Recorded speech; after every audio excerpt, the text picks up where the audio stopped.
Ahí está, creo. Sí. Estamos, bueno.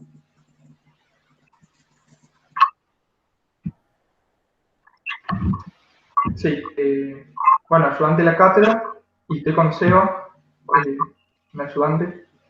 Y bueno, le venimos a presentar el trabajo del asesinato del padre primordial, que es un trabajo que tenemos el honor de haberlo escrito en el marco de la revista.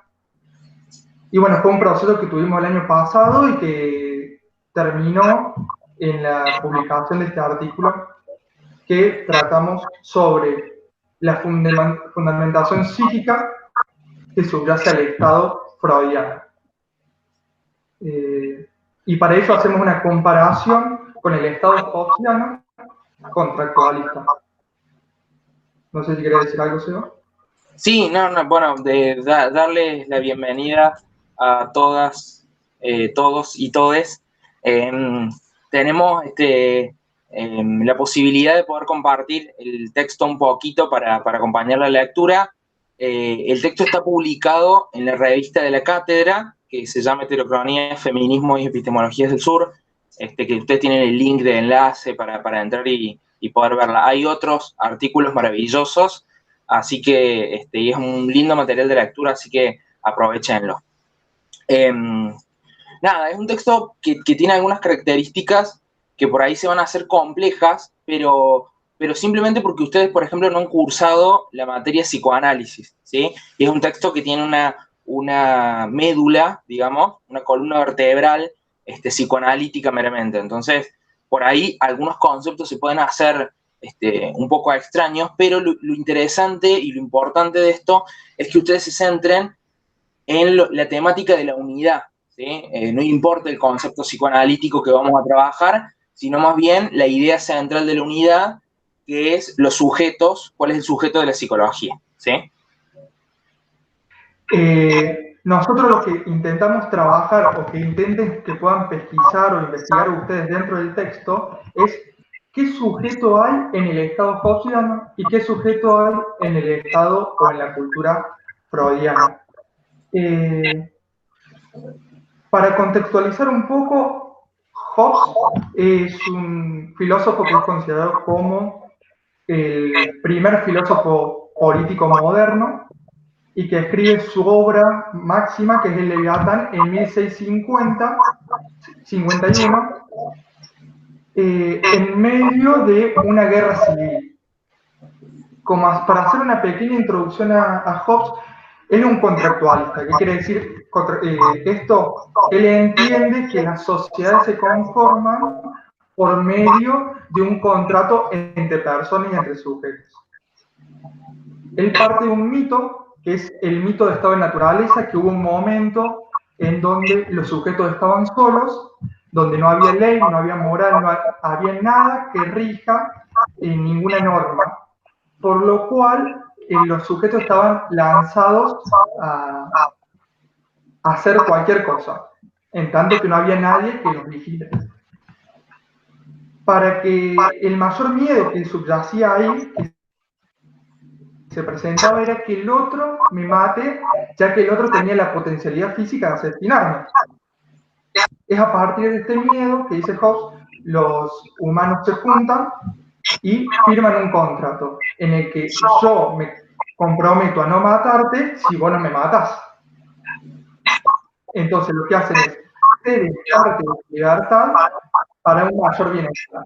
¿A quién le tiene esa parte de libertad? Al Leviatán. El Leviatán es una figura mítica bíblica que sale en el texto de Job, que es un monstruo gigante con un poder absoluto. Es en esta analogía que Hobbes plantea al Estado, como un ente totalizador absoluto donde se centra todo el poder. Entonces, todos somos parte del Estado, todos somos parte del Leviatán, ya que cedemos parte de nuestra libertad para que él vigile a los otros que no me maten, y si matan, los castigue.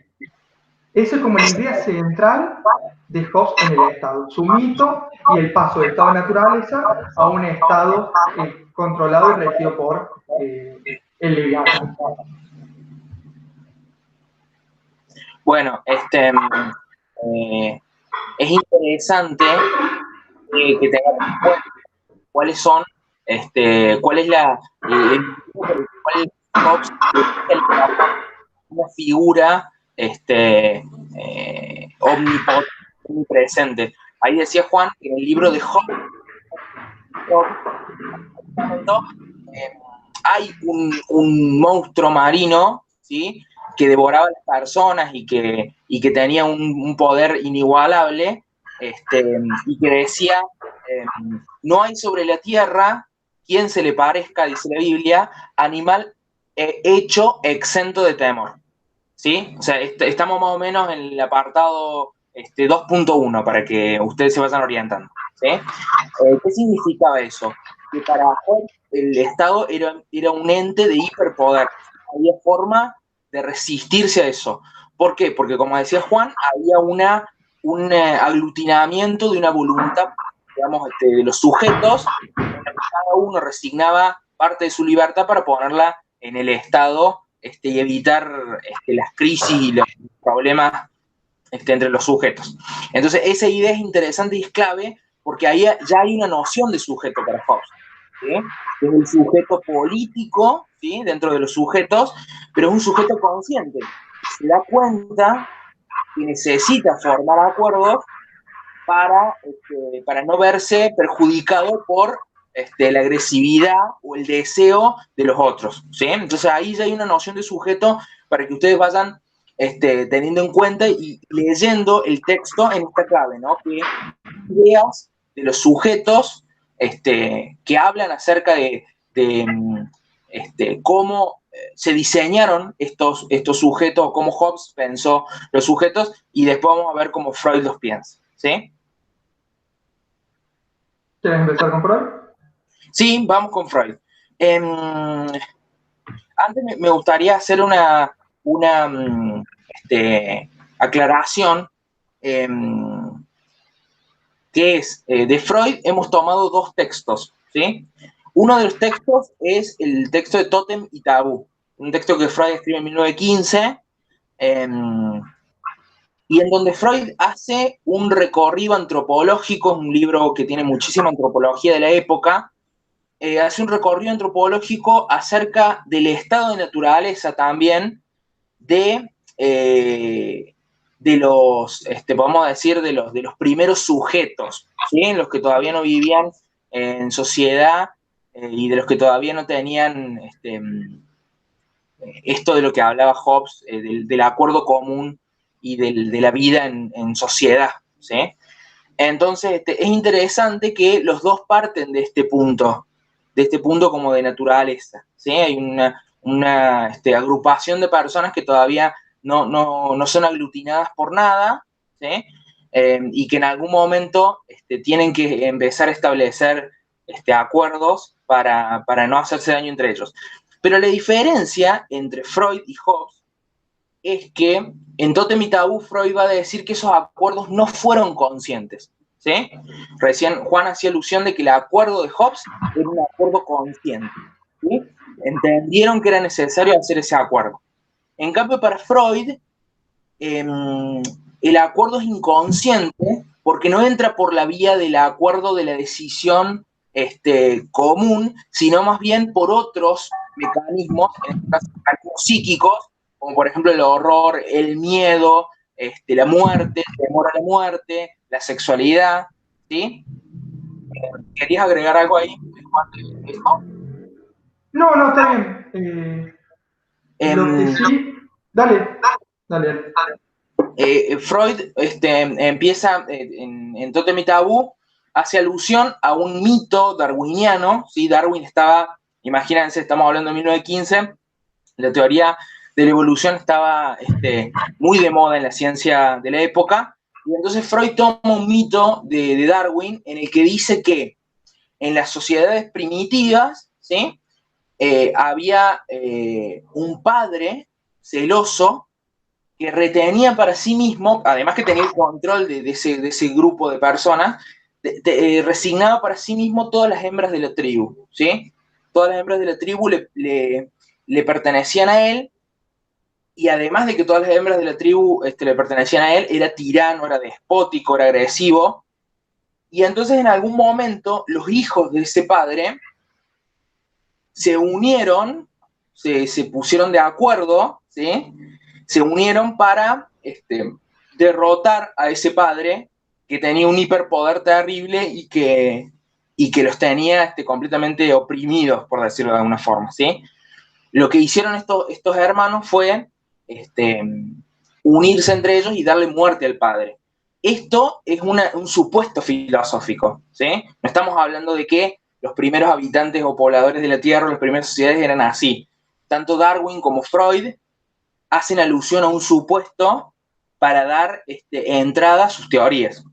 En este caso lo que dice Freud es que la sexualidad estaba en medio de eso, porque como el padre retenía para sí todas las hembras, los hijos no tenían acceso a esas hembras. Entonces, ¿qué es lo que terminó pasando? Que para que ninguno de los hermanos terminara siendo culpable de la muerte del padre, porque en ese caso la culpa iba a recaer solo sobre uno de ellos, se unieron y entre ellos lo mataron juntos para que la culpa no cayera sobre nadie en particular y no le hiciera daño a nadie en particular. Freud viene hablando del sentimiento de culpa, ¿sí? Y viene diciendo que la culpa, cuando es compartida, se disuelve, ¿sí? No es la misma culpa que si uno cometiera el acto de matar a alguien, ¿sí? Si es entre muchos, la culpa se licúa, digamos, ¿sí?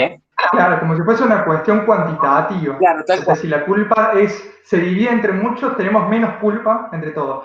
Un punto a destacar es que parten de mitos totalmente opuestos, porque si lo pensamos, el mito Hobbesiano es un mito pacífico, en donde para no matarnos, nos reunimos.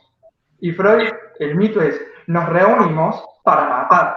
Tal cual, sí, sí, sí. Sí, sí. Es muy interesante eso, porque en realidad parece que fueran parecidos las formulaciones, pero uno parte del evitemos el asesinato y el otro parte del asesinato. Claro.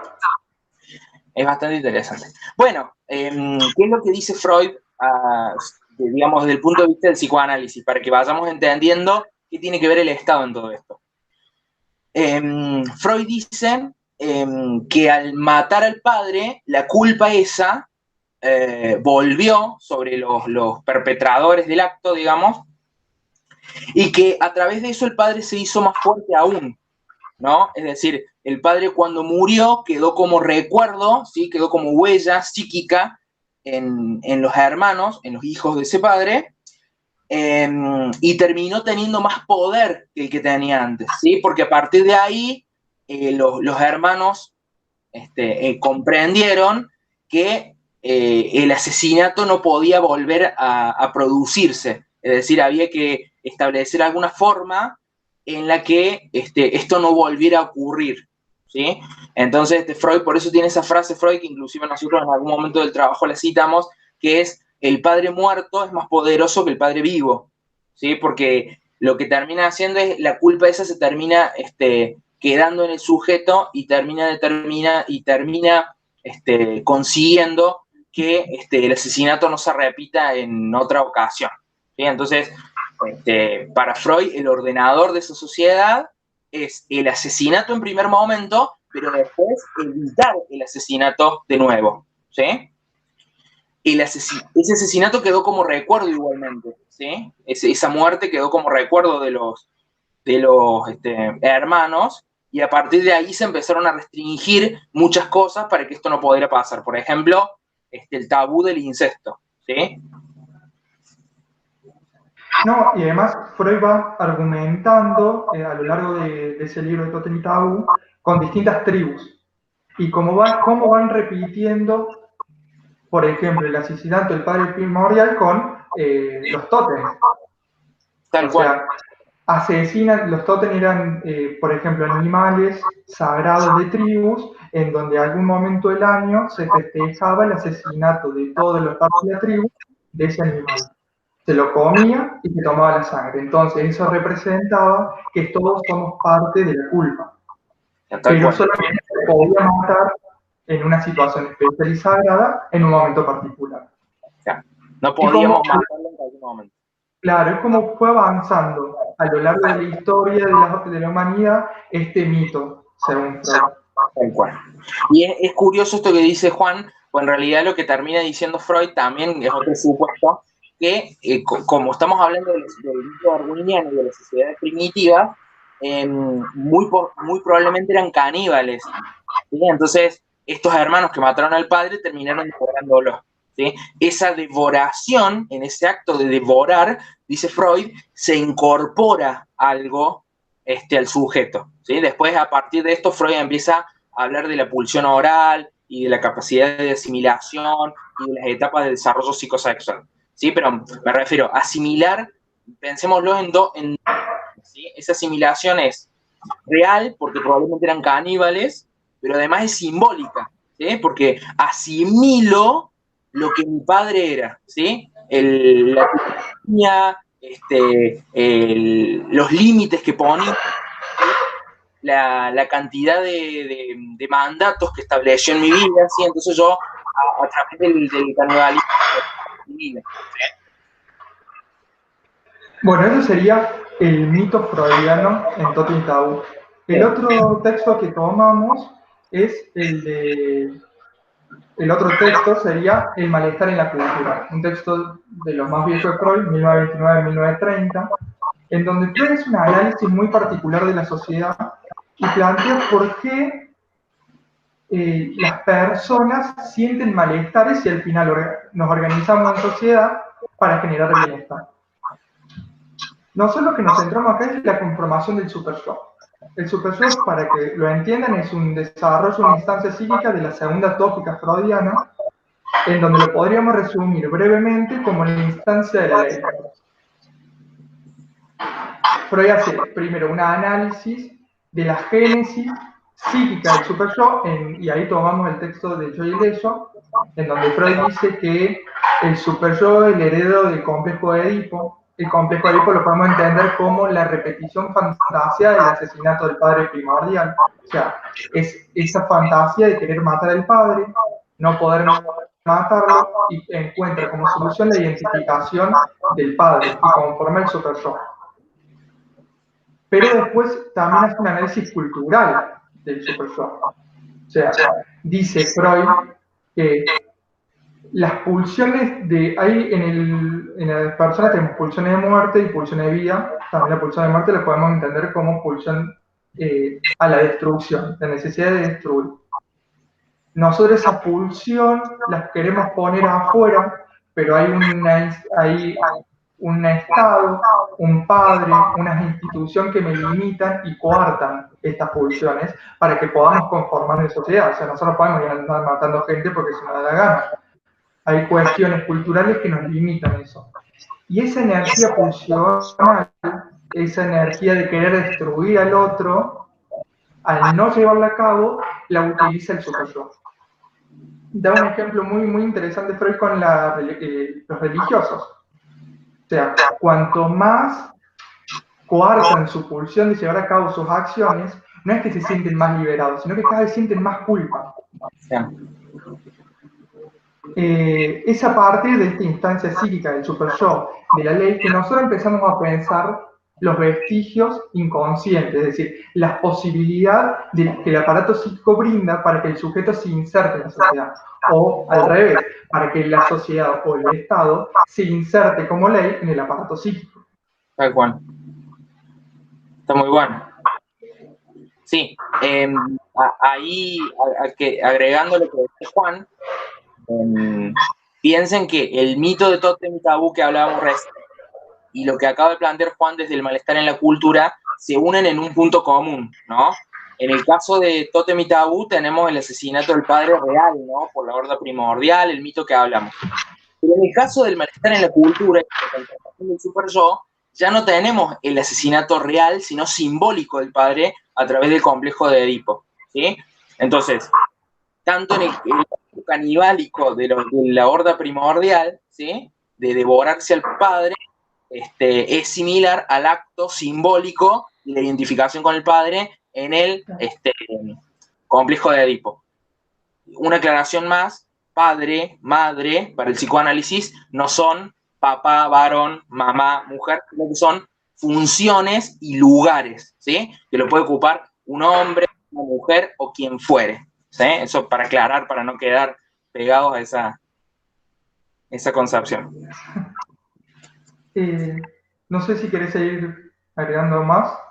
Sí, me parecía interesante esto de que lo que nosotros tratamos de proponer en la investigación que hicimos es que a través de este asesinato, ¿sí? Real de la horda primordial y a través de las formulaciones de Freud en el malestar en la cultura, se asimila junto con el padre, ¿sí? Junto con la ley, se asimila el Estado, ¿sí? Se empieza a conformar el Estado. Entonces, fíjense que el nombre del texto es el asesinato del padre primordial como fundamento psíquico del Estado. Es decir, que nosotros sostenemos en el texto que tanto el mito de Tótem y Tabú como la conformación del superyo de Freud sirven psíquicamente para empezar a generar los fundamentos del Estado, donde después se va a sentar el Estado, las instituciones, la ley en general, ¿sí? O sea, esa organización psíquica permite el establecimiento del Estado, ¿sí?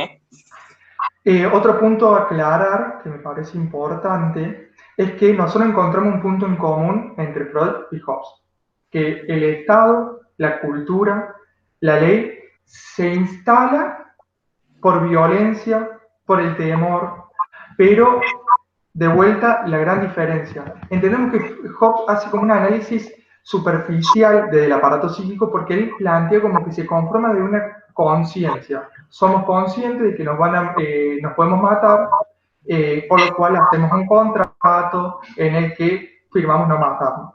Nosotros con Freud a la cabeza buscamos ir más profundo en el aparato psíquico, encontrar los fundamentos o los vestigios que permiten que se fundamente el Estado, que permite que el aparato psíquico incorpore el Estado. Y esto es la otra gran diferencia.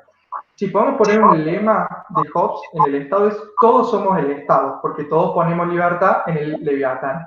Nosotros partimos y damos vuelta a eso. El Estado está en todos, porque en el aparato psíquico de todos está incorporado la ley. Eso es bien clave para poder entender a qué vamos nosotros cuando hacemos todos estos planteos desde la óptica del psicoanálisis, ¿sí? O sea, nosotros utilizamos a Hobbes como una excusa para fundamentar lo que queríamos decir, pero el texto, digamos, tiene un aporte psicoanalítico, claramente. Eso que acaba de decir Juan es clave y me parece que es necesario que lo tengan en cuenta a la hora de aproximarse al texto, ¿sí? Van a encontrar, voy a volver a hacer esta aclaración, van a encontrar un montón de terminología específica, ¿sí? Que no va a ser clave ni va a ser evaluada, ¿sí? Lo que tienen que tener en claro son estas cosas que acabamos de decir con Juan, qué nociones de sujeto estábamos trabajando, que dijimos, Hobbes trabaja una noción de sujeto político, Freud trabaja una noción de sujeto psíquico. Y además de eso, tener en cuenta que ambos hacen uso de un determinismo para el sujeto, ¿sí? Hobbes hace un uso del determinismo consciente, de un determinismo de acuerdo, ¿sí?